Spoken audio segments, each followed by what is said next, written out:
All right. So let us now that we've motivated this idea of Fourier series, let's actually try to derive this expression. So as we were talking about before, in the case of driving forces on an oscillator, we worked out very meticulously the example of when the driving force was a simple cosine function. We could have done the same thing with a simple sine function. And we were able to write down analytically the answer to the oscillatory motion for a given driving function that was a cosine function. Things we notice is that the solution itself was also oscillatory. So when the homogeneous solution died away, the resulting motion was still oscillatory. And we noticed that the amplitude of that motion depended on whether or not the driving frequency was close to the natural frequency of the system. We got this thing called resonance that blew up the amplitude in that particular case. But if we look at more general periodic driving functions, like kind of a sawtooth function, or some of the ones that are drawn are a heaviside function, the one on the left that kind of drops from constant values down to zero, or might go from a constant positive value to a constant negative value and then oscillate back and forth that way. These are all examples of periodic functions, and that they eventually start repeating themselves. They all have a period of, it looks like 2 in this case. But clearly these do not look like in sines and cosines. Particularly, you might think, well, sines and cosines are very smooth and curved, so how on earth, so clearly these are not sines and cosines.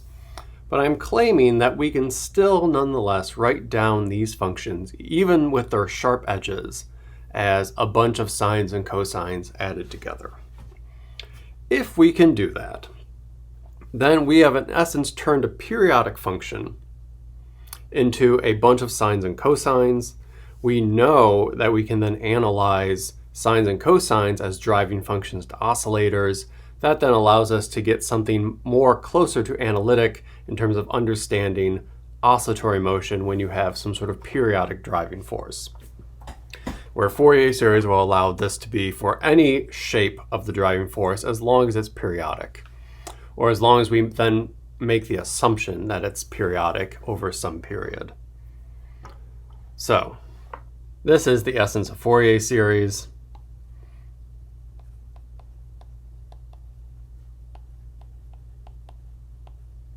Studied by Fourier himself. And it's actually an example of a more general set of problems that you would study in linear algebra, in that it is a decomposition of a function onto a particular basis, where the basis in this case is a bunch of sines and cosines. Kind of how you can think like a polynomial is the basis in that case is you can write any function, any polynomial, as a bunch of powers of x. Right? There might be x's and x cubes and x to the fifth powers. A Taylor series is one such example of that sort of thing, where you're taking a general function and writing it as a bunch of numbers multiplied by some power of x. Here we're going to take some function and write it as a bunch of numbers multiplied by some kind of cosine or sine function.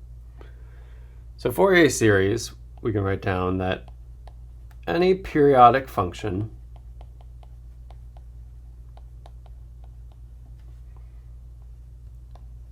over the range, and I'll work with times, between 0 and p, where p is going to be the period of the system.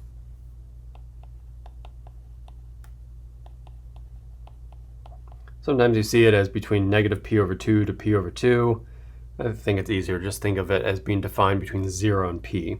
So the function starts at 0, and at t equals p is when it starts repeating itself.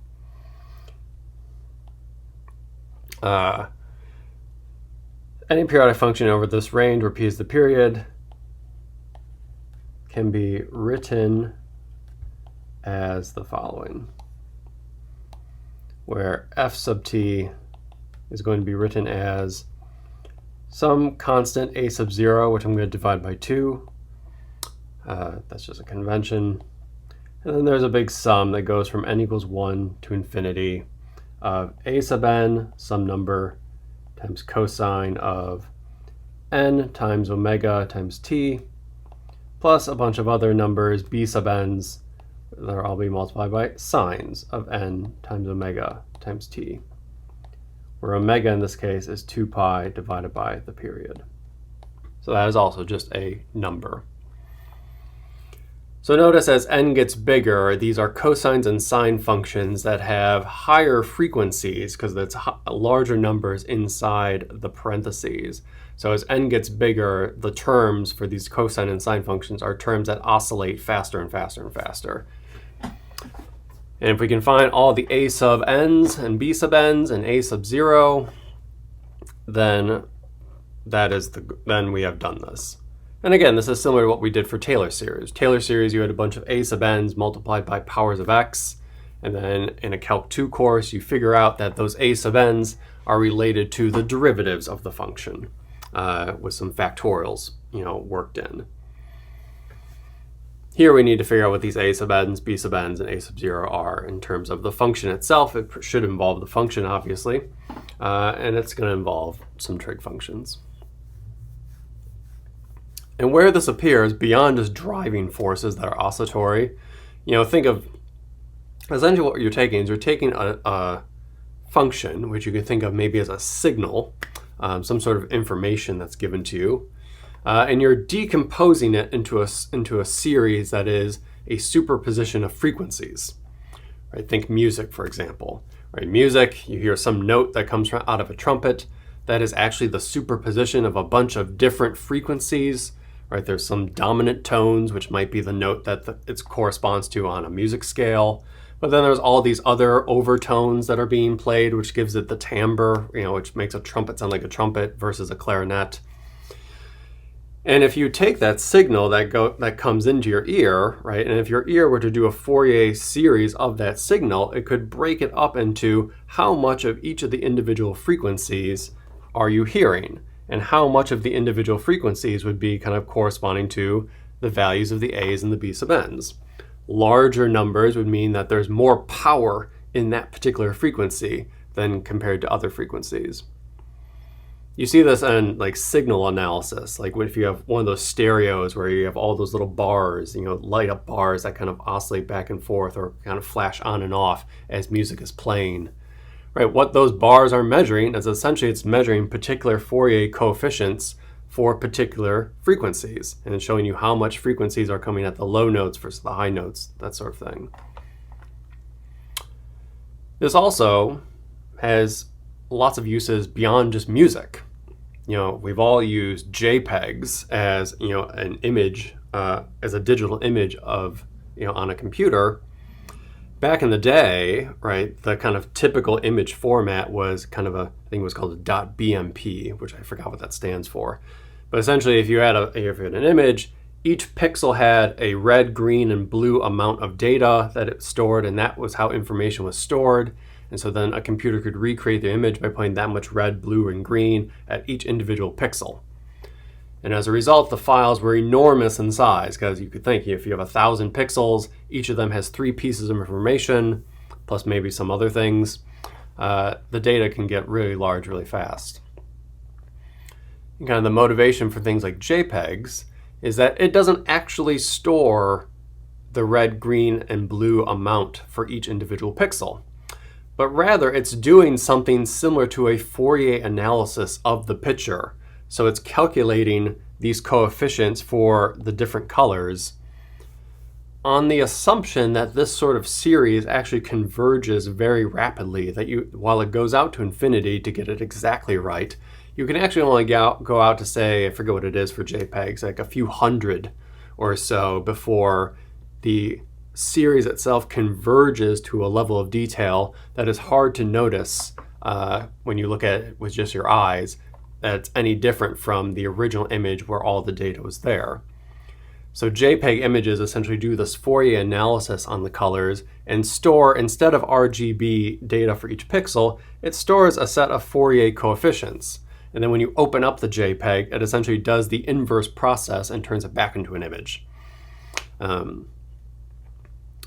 This is nonetheless an approximation, so you might have heard or read about things being like how JPEG images has some sort of loss to it versus lossless data storage, like when you just store the pixel data.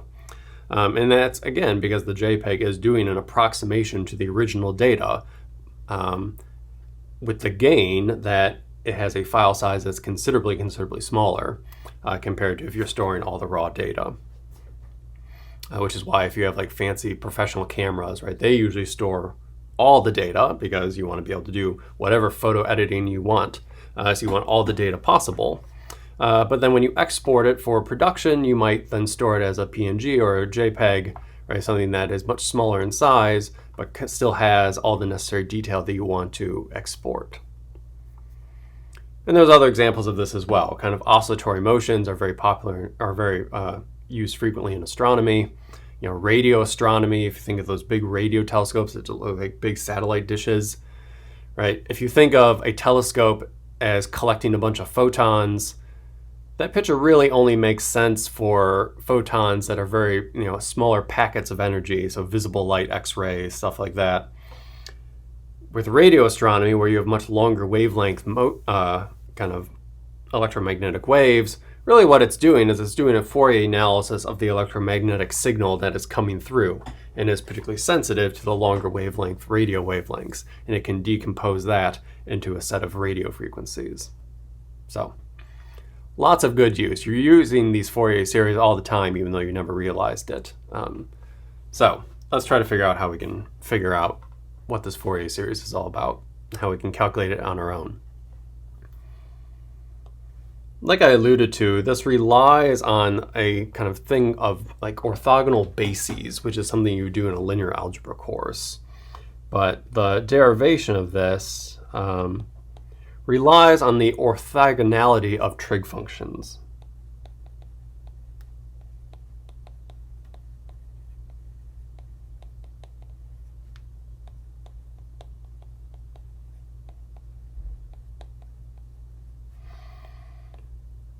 I guess over or for the integration operator.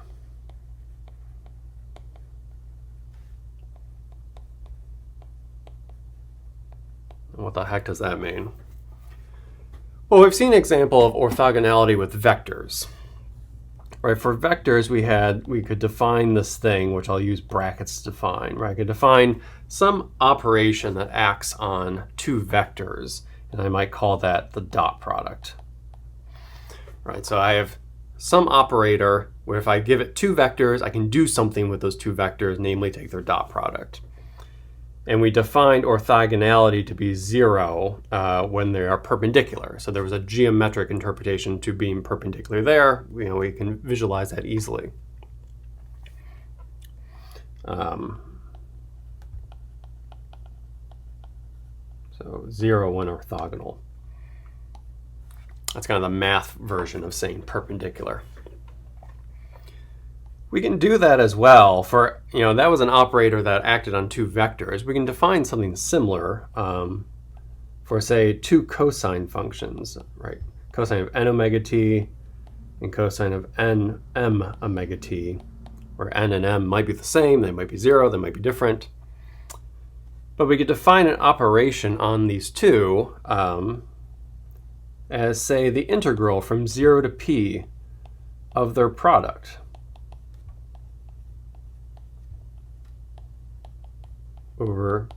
integrated over time. That is an operation we've defined on the two functions themselves. You take two continuous functions, and I could do this operation on them, which is multiply them together and integrate between 0 and p. And then we can define that that is 0 when they are orthogonal.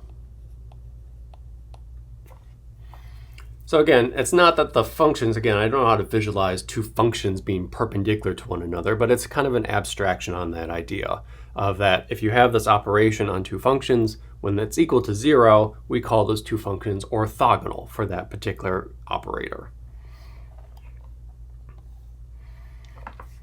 And where this is going to be useful is these coefficients a, b, a sub 0, a sub n, b sub n are going to be defined in terms of integrals of the function and these particular cosine functions.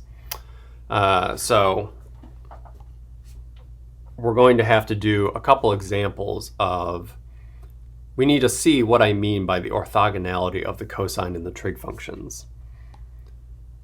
So let me do some math integrals, which will become obvious why I'm doing these in a bit. Let me take the case when n equals m and they both equal 0. So I'm doing the integral of 0 to p of cosine of n omega t. Remember, omega is just a constant. M and n are also constants, but they are going to be integers. But if n equals m equals 0, this is just the integral of 1 times 1 from 0 to p. This integral then looks like it's just p. Pretty easy.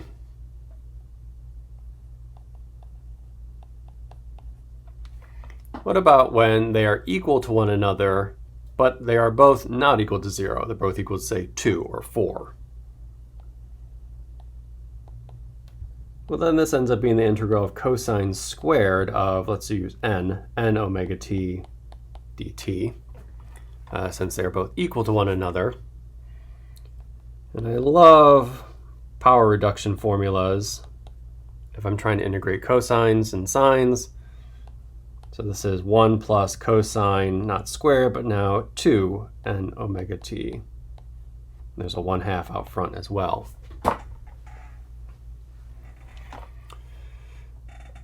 So then when I do this integral, it isn't too bad. The first one is pretty easy. It just becomes p over 2. And then plus looks like sine of 2 n omega t divided by 2 n omega. And that right-hand side is evaluated at p and 0.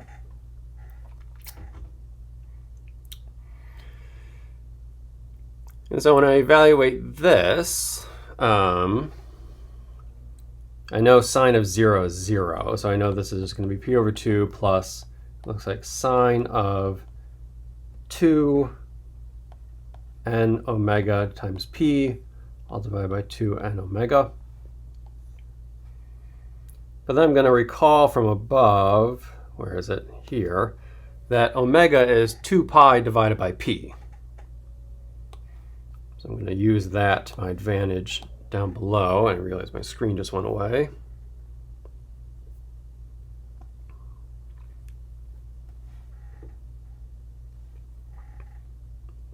I'll recopy that. We're back. There we go. So this looks like it's then sine of 2n omega, and then p is 2 pi divided by omega, all divided by 2n omega. And it looks like if I just simplify it here on the spot, the omegas cancel, and this looks like it becomes 4 pi times n.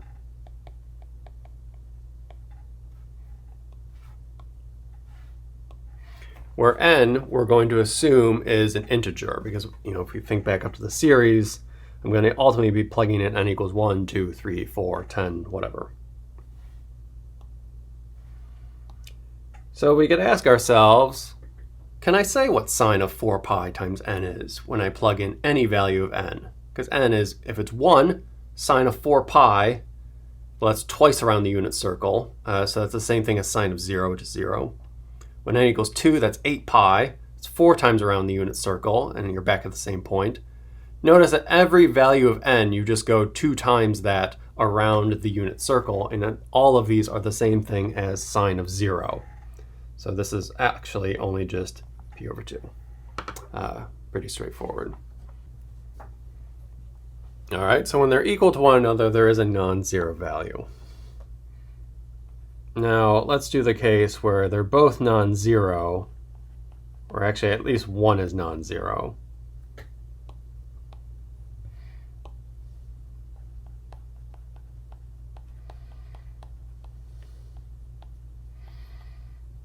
Because we've already done the case where they're both equal to 0, of course.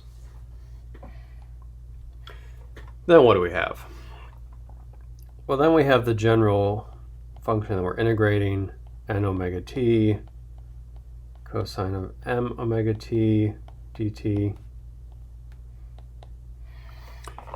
And now I'm multiplying two trig functions together. The trig identities I want is to turn the product into a sum. So again, good old trig functions to the rescue. This ends up becoming cosine of n minus m omega t, then adding to that cosine of n plus m omega t, all dt. And there's a 1/2 in front of this entire thing, going from 0 to p. Well, now n is not equal to m, right? So I know, their difference is not 0 and their sum is not 0 because they're both positive numbers. So this is just a particular cosine function, right? We know what a cosine function looks like. But you're integrating it over the period p. And remember that omega is 2 pi divided by the period. So all of these functions, right, have some are, they start repeating themselves from over some multiple of p. Actually, it'd be 1 over some multiple of p, depending on m and m. So in all of these cases, you're going to just get 0.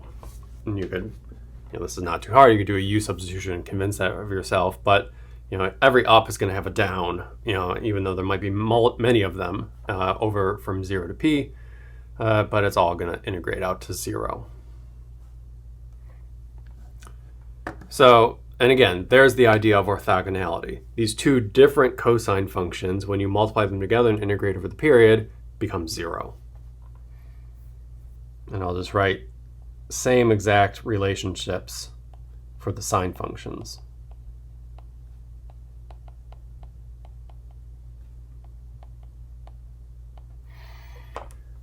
Right, when n equals m equals 0, you just get p, so that one won't really matter for us. When n equals m and they're both non-zero, you get p over 2. When n is not equal to m and at least one is non-zero, the sine functions are also orthogonal as well.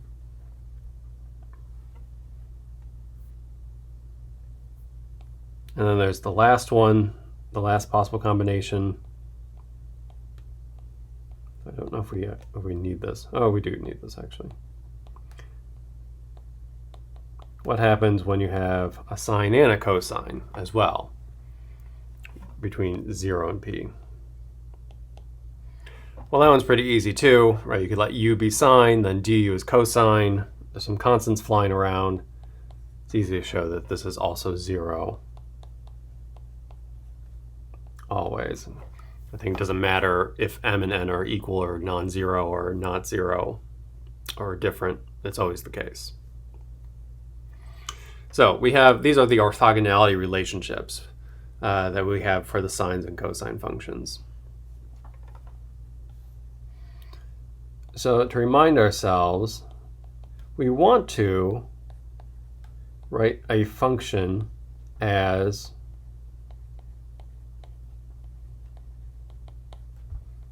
a bunch of sines and cosines. So I need to be able to figure out a way that I can write down an expression for a sub 0, a sub n, and b sub n. Ideally, the a sub n and b sub n's will be general enough that it will give me the value for any n. I can just plug in a number in that case. And again, what are the assumptions? The assumption is that f is periodic on from 0 to p. And I'm going to assume that I can write it as this function in order to derive the a sub n's and the b sub n's. And again, the goal here is we're going to use these orthogonality relationships to essentially do integrals of this series such that most of the terms will vanish because of the orthogonality relationships, leaving behind only ones that we're interested in, particularly allowing us to solve, for example, for a sub n, or b sub n, or a sub 0. Let's do the first one. Let me just take the function and integrate between 0 and p. Right? You give me a function, I could do this integral, that's the left-hand side. But then the claim is that that's also the same thing as a sub 0 over 2 dt plus this integral over the sum, where there is now an infinite number of terms in the sum I have to consider. And I'm integrating each of them over dt. And as long as the function is well behaved, I can take the integral inside the sum and integrate each term one at a time. But in this case, I'm just integrating a single cosine term or a single sine term. Right? If I were to write this out, just a couple terms individually, right? It's a sub 0 over 2 dt. Then the first term might be the integral of a sub 1 cosine of omega t dt plus a sub 2 cosine of 2 omega t dt, a bunch of cosines. Then there might be b sub 1 sine of omega t dt, a bunch of sines. There'd be an infinite number of them. This is all from 0 to p. This first integral just becomes a sub 0 times p over 2. But then again, I'm integrating an individual cosine or an individual sine between 0 and p, and like what we've talked about before, each of these is going to go to 0. There's a bunch of zeros there, all these zeros in this case. So, fantastic, because then I can say the integral from 0 to p of f of t dt is equal to a sub 0 over 2 times p, or we get our first coefficient that a sub 0 is just 2 over p, the integral of f of t.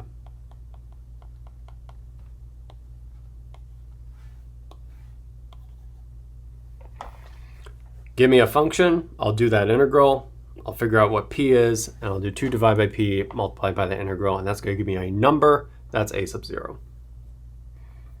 So we have figured out one of the infinite coefficients. Now thankfully, the a sub n's and b sub n's we can get more or less all at once. So now let me take the original function, scroll up. Let me take this. Now I'm going to multiply every term by a particular cosine function, particularly a cosine of m omega t, where m is some number I've determined. So I'm going to write f of t cosine of m omega t, and that better equal a sub 0 over 2 cosine of m omega t plus this sum part where it's summing over n, but then I've multiplied every term by cosine m omega t. And then the sine of n, I'm running out of room.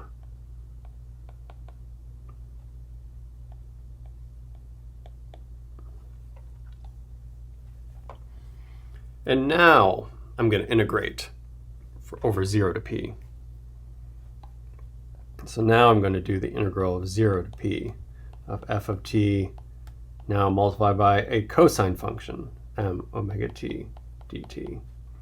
And that's going to equal the integral of a sub 0 cosine of m omega t dt, plus then you have the sum of all these integrals, right? A sub n cosine, I'll put c sub n, which means cosine of n omega t multiplied by cosine of m omega t dt plus b sub n sine of n omega t times cosine of m omega t, and that's also an integral over 0 to p.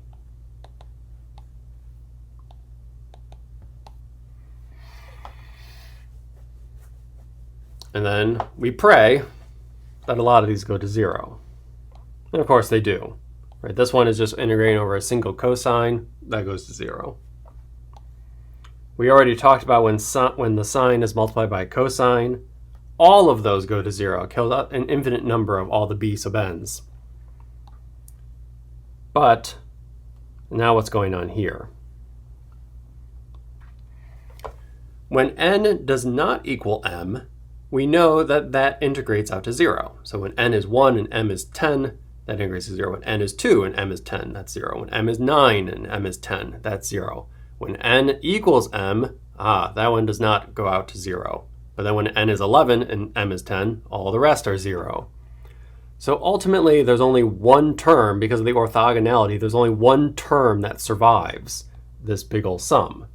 And we know that that then becomes a sub n. And then we said before, let's just go back to remind ourselves. We said that when n equals m but it's non-zero, it's equal to p over 2.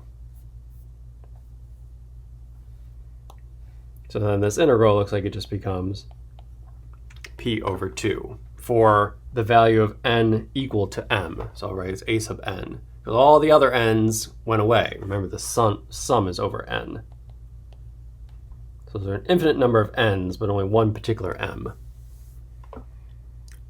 Well, that's fantastic, because now we have essentially figured out a way to write down the individual coefficients, right? A sub m looks like it's then going to be 2 divided by p, integral from 0 to p of f of t cosine of m omega t dt. So if I want to figure it out when m equals 10, I plug in 10 for m, and that gives me that coefficient. If I want to figure out when m is 100, I plug in 100 for m, and that is that particular coefficient.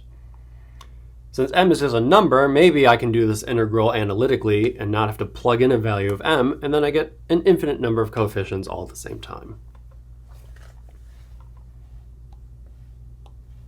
Now what are you going to do then for the sine functions? Or the b sub n's, which all are attached to sine functions?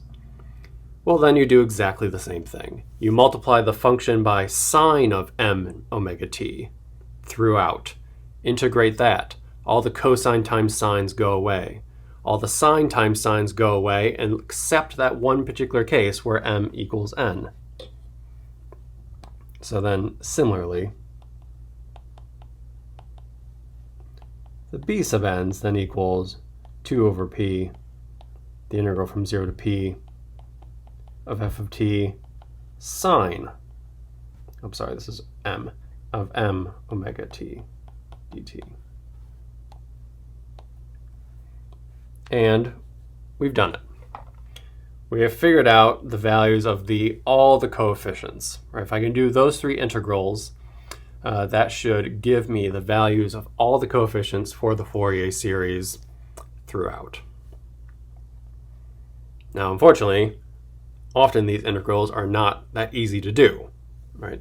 Trig functions usually can be challenging to integrate over. But there are some functions where we can do it analytically and get some insight.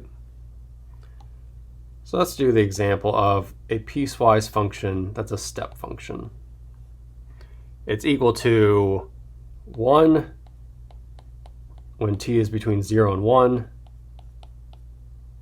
and then 0 when t is between 1 and 2. So this is a function that looks like one I drew on the previous page. Just looks like this.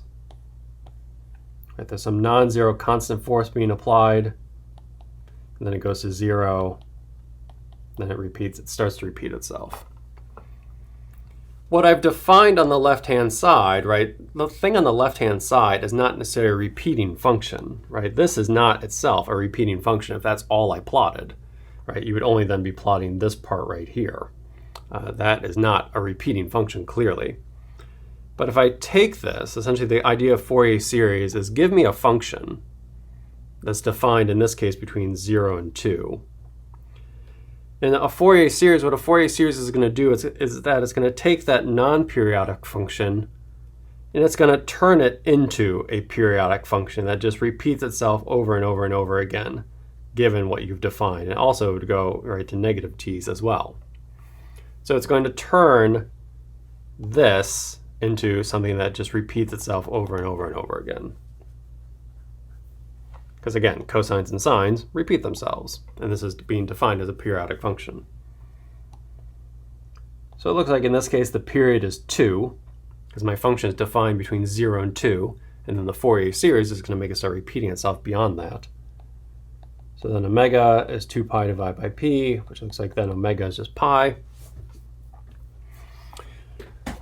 So the intention is that I'm going to write f sub t as a sub 0 over 2 plus a sum of a sub n cosine of n times pi times t, because omega is pi, plus b sub n sine of n pi times t, as n goes from 1 to infinity. All right, let's figure out those coefficients. I think I'm out of room, so let me actually copy this.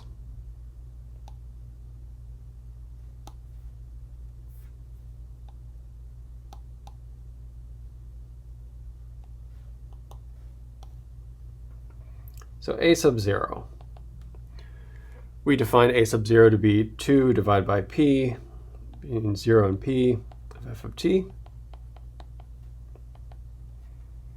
P is 2, so it looks like that thing up front is just 1. So this is the integral of f of t from 0 to 2. But since the function goes to 0 at 1, right, this is really just the same thing as 1 times dt between 0 and 1. So it looks like this is just equal to 1. So a sub 0 in this case looks like it's just unity. A sub n,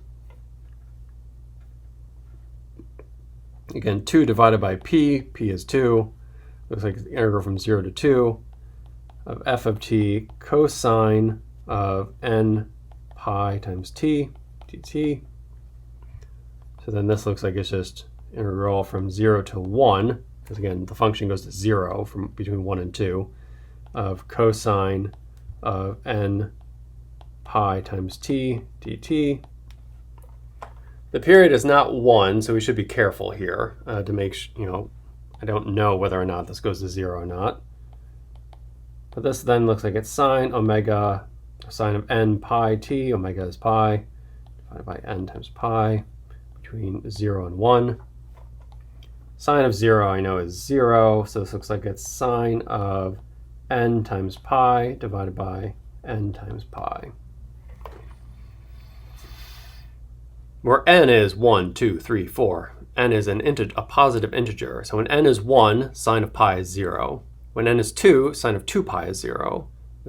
When n is 3, sine of 3 pi is 0. Notice it's just going 180 degrees between the 2 points where sine is always equal to 0. So this entire thing is just 0. All the a sub n's are 0 in this case. It's not too bad. And b sub n looks like then it's 2 over 2 divided by 2, between 0 and 2, f of t sine of n times pi times t. And then this becomes something pretty similar. It looks like it's going to become negative cosine of n pi t, all divided by n pi, evaluated between 0 and 1. Same sort of integral. Cosine of 0 is 1, so I have to be a little bit more careful this time. It looks like it's going to be 1 minus cosine of n times pi, all divided by n times pi at the end of the day. Now let's think if we can simplify this. When n equals 1, b sub n is, right, cosine of pi is negative 1. 1 minus negative 1 is 2, so it looks like it's 2 over, and n equals 1 times pi. When n equals 2, cosine of 2 pi is 1. 1 minus 1 is 0, so it looks like b sub n is 0. When n is 3, cosine of 3 pi is negative 1 again. Or sorry, yes, cosine of 3 pi is negative 1, so you got 1 minus negative 1. Looks like this is 2 divided by 3 times pi. N equals 4, b sub n is again 0. B sub 5, b sub n is 2 divided by 5 times pi. And maybe you see a pattern here. Whenever n is even, the b sub n's are 0. Whenever b sub n is odd, it looks like you get 2 divided by the value of n in the denominator. So in this case, it looks like f of t is then a sub 0, which we said is 1, divided by 2, plus this sum where n equals odd numbers, right? So 1, 3, 5, etc. And we figured out that the b sub n looks like it's going to be, when n is an odd number, it's 2 divided by n times pi, all being multiplied by sine of n pi times t. Right? We have figured out the coefficients, the b sub n's. All the a sub n's were 0, a sub 0 is 1. So it looks like this Fourier series is whatever this is. So it looks like it's 1/2 plus, if I were to write out a couple examples, 2 divided by pi sine of, this is when n is 1, pi times t, then plus 2 over 3 times pi, sine of 3 pi times t, plus 2 over 5 pi, sine of 5 pi times t, etc.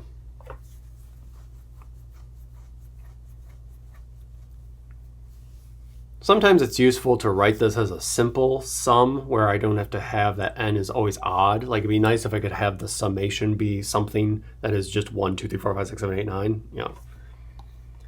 So I could define, right?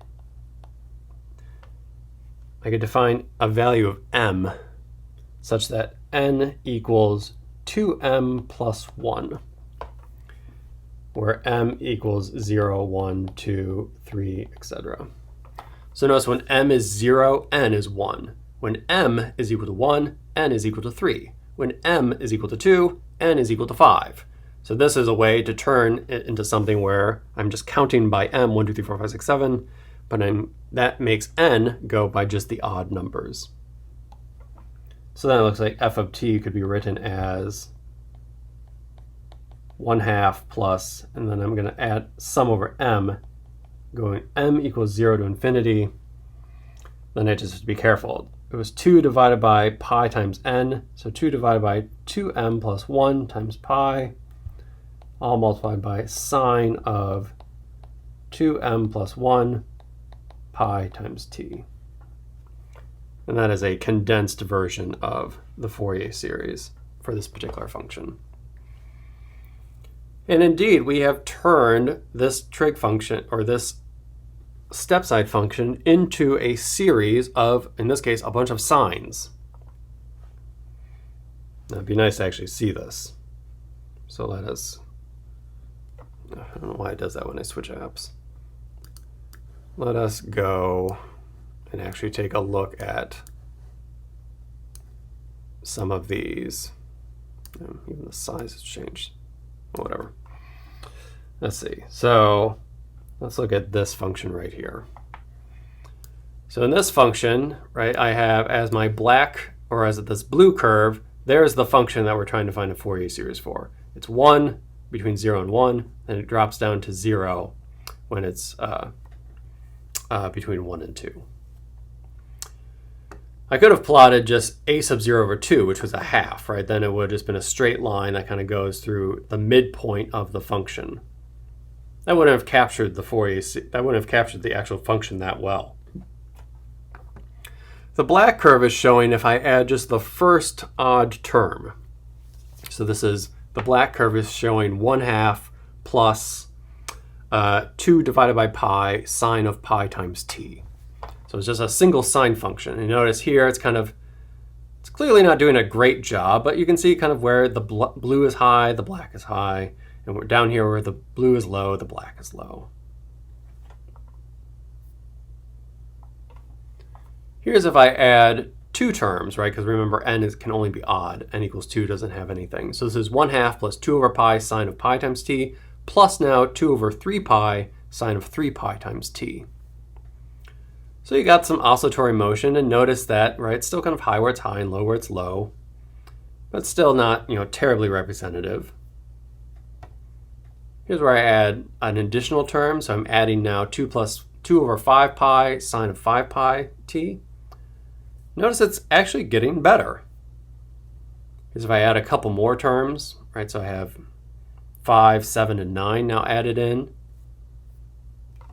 Here's if I have the first I guess, 9 or so coefficients added in. And notice that indeed, even though it is a bunch of oscillatory sine functions, things are starting to converge where it seems like it's flattening out here and it's flattening out here. And by superposition, everything is kind of canceling out. So it's just kind of sharp ups and downs in between. Here's the first 119 terms, half of them are 0, but the first 60 non-zero terms. This is looking pretty dang good.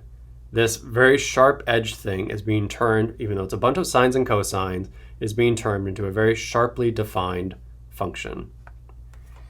I might actually have an animation that shows this. Yeah, here we go. Naturally it moved again. Here we go. So here I just did it as an animation where I'm just adding term by term. A new term is added every other value of n, since half of them are 0.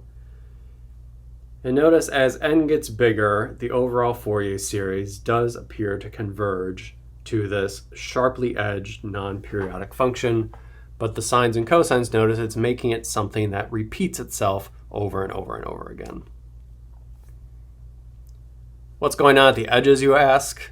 This is something called a Gibbs phenomena, that the Fourier series does still struggle at points of discontinuity.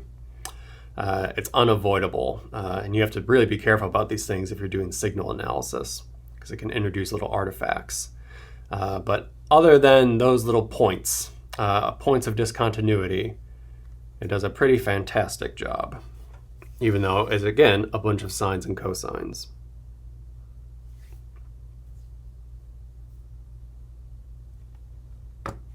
Nope, wrong one.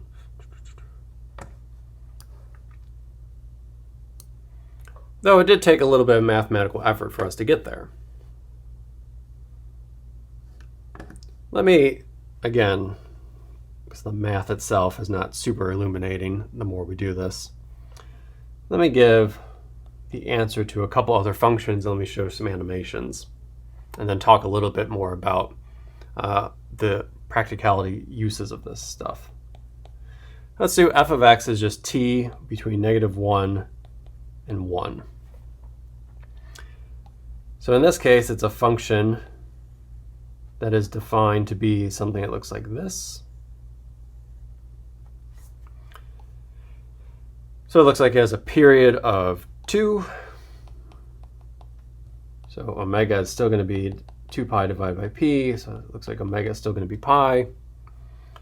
And what the Fourier series is going to do is it's going to turn this into a function that just repeats itself over and over again, backwards and forwards in time. It might be like a sawtooth function or something like that. Well, again, I'll let you kind of figure these things out. A sub 0 ends up being 0. Actually, all the a sub n's end up being 0. And the b sub n's actually ends up being something that looks like 2 over pi times n. And then it ends up being something, I think it ends up being just a bunch of signs that either alternate between -1 and 1. Let's see if I can dream this up. I think it ends up being sine of, actually I don't remember off the top of my head what it's going to be. But it's something that when n is, it ends up being where, I believe that is right. Where when n is 1, it's +1. When n is 2, it's -1. When n is 3, it's +1. When n is 4, it's -1. And so I can write that as something like -1 to the n plus 1. Notice when n is 1, 3, 5, 7, that exponent is odd. So this entire thing becomes -1. When n is 1, when n is 1, 3, 5, and 7, that exponent is even, because 1 plus 1 is 2, 3 plus 1 is 4, etc. -1 to a even number is then just +1. But then when n is an even number, like 2 or 4 or 6, 2 plus 1 is 3, 4 plus 1 is 5. The exponent is always an odd number, and then -1 to an odd number is always just -1. So this is an example of an alternating function. So then f of t in this case looks like it's a sub 0 is 0. I don't have to worry about evens and odds. It looks like it's just 2 to the negative 1 of n plus 1 all over pi times n. And again, sine of n times pi times t.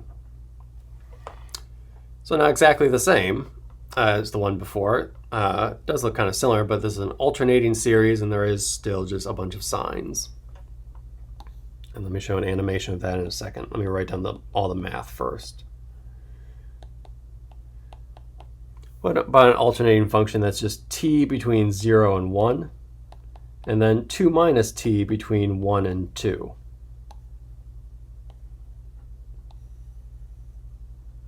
So this is a function that looks like that. But again, what's the Fourier series going to do? It's going to turn it into something that just alternates back and forth, forward and backward, like so. Again, the period is 2. So omega is again just pi. In this case, a sub 0 is 1.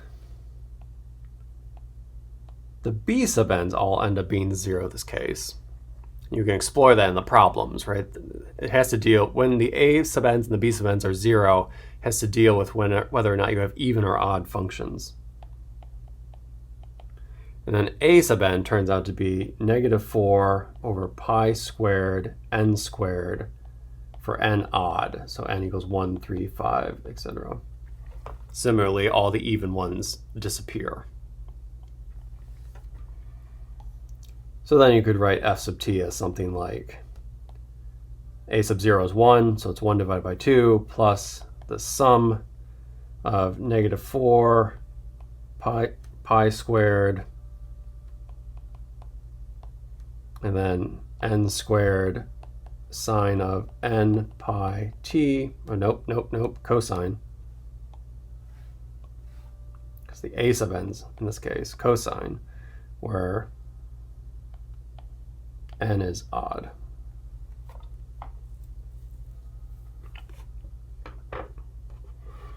Given those, again, that's a function. These sorts of things, it's impossible to know if you've done it right unless you try plotting some things. So then if we skip back to one of these, let's see. So the first one we did was this function.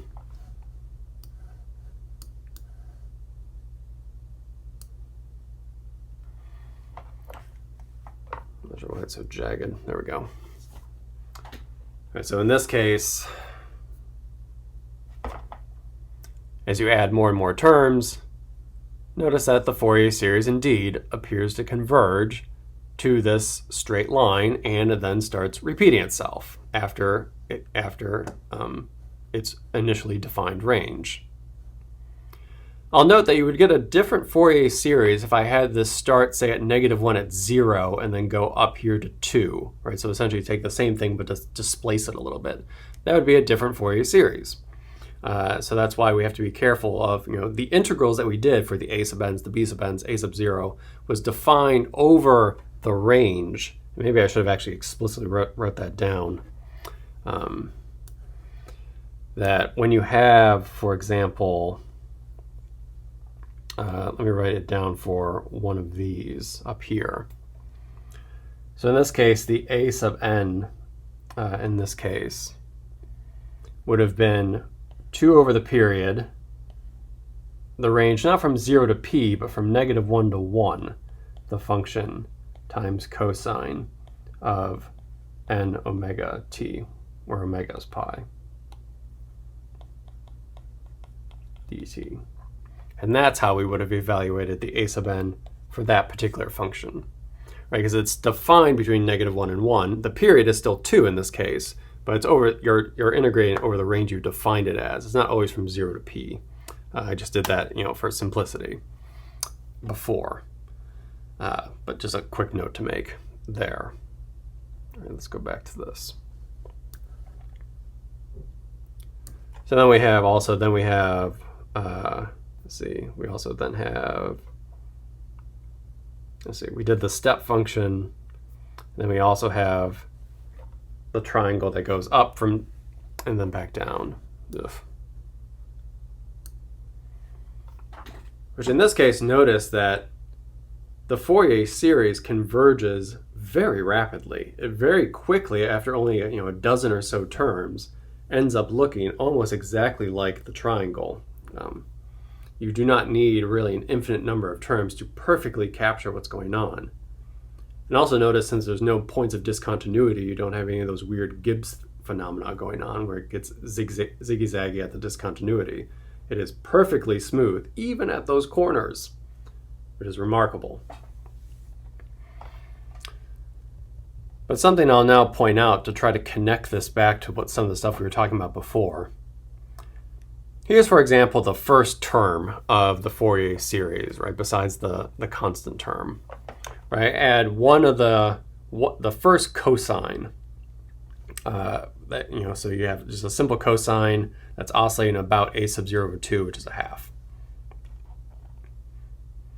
A sub 0 over 2, you might be noticing, kind of seems to represent the midpoint. You can look at that in the problems at the end.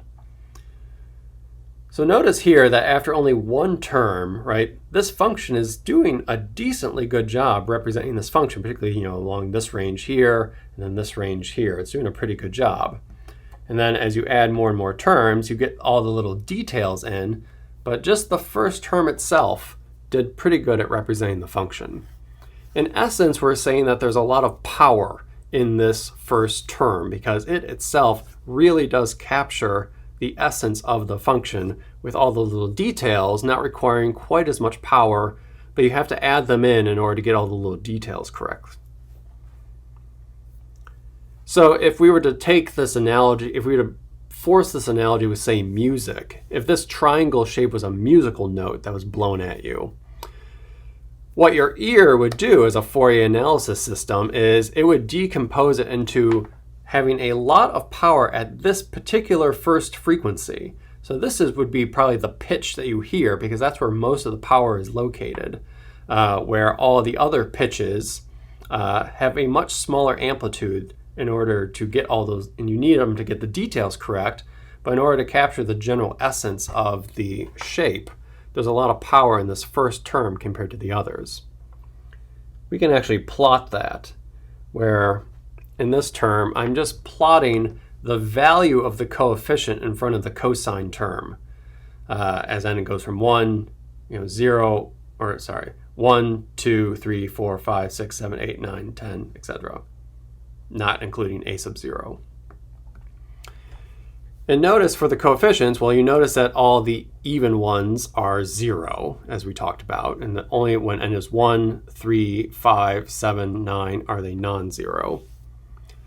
But then if you just think of the coefficient as, it's in front of a cosine term, so you can think of it as the amplitude of that particular term of the Fourier series, you can think of it as that there is, again, a lot of power in this first term. There's not as much in the third, the fifth, the seventh, the ninth.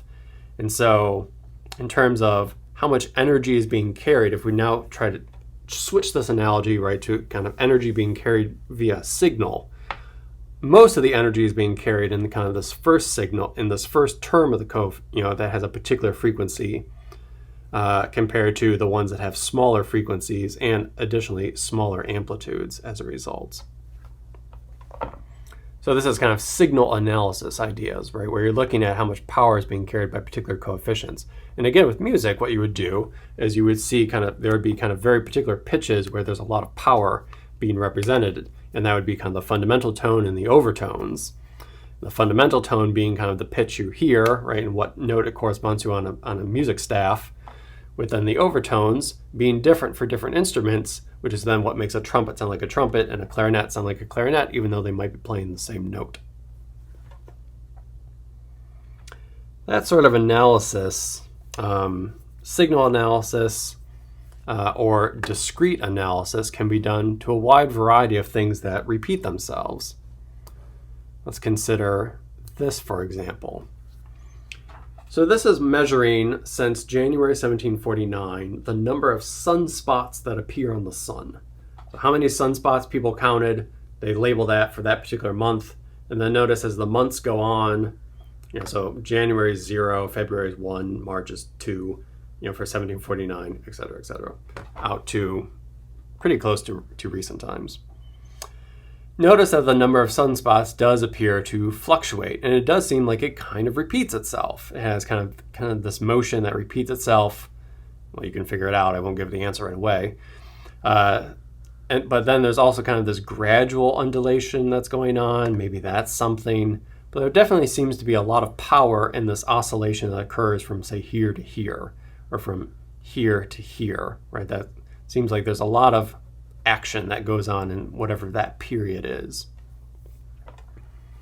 So you could ask yourself, what is that frequency? Especially when I have data like this that is very noisy, right? This is clearly not just a sine or a cosine function, but I could still do a Fourier analysis of this data, which is in essence trying to fit this data by a Fourier series. But to do this, you have to do something which is called a discrete Fourier analysis. So a discrete Fourier analysis is being applied to discrete data. All the examples we just did were actual continuous functions, right? I could do an integral over the continuous functions. Here I just have data points, individual points that represent the number of sunspots for a given month. It's not a continuous function. It is a discrete collection of data points and a finite number of data points. Nonetheless, you can define this thing called a discrete Fourier transform, and there's a very famous algorithm for computing discrete Fourier transforms called the fast Fourier transform, or the FFT, which is a famous numerical computational technique that allows you to very quickly figure out the coefficients of the Fourier series for a discrete set of data. And of course, this has even more use, I think, than regular Fourier transforms, because the world is discrete. Data is discrete. So doing discrete Fourier transforms is something that people do, engineers and scientists do all the time. So let's do that. Let me do a discrete Fourier transform on this data, and you get something that looks like, and then let me look at the coefficients. You end up getting something that looks like this, where you can think for the nth coefficient in the Fourier series, right, here's a measure of the power, which is essentially it's the coefficient squared. Because these coefficients in general they can be complex numbers as well. So it's the coefficient multiplied by its complex conjugate if it's complex, or just the product if it's real. And you can get a measure of which coefficients have the most power. In particular, you could find that there is a very sharp peak around this particular coefficient.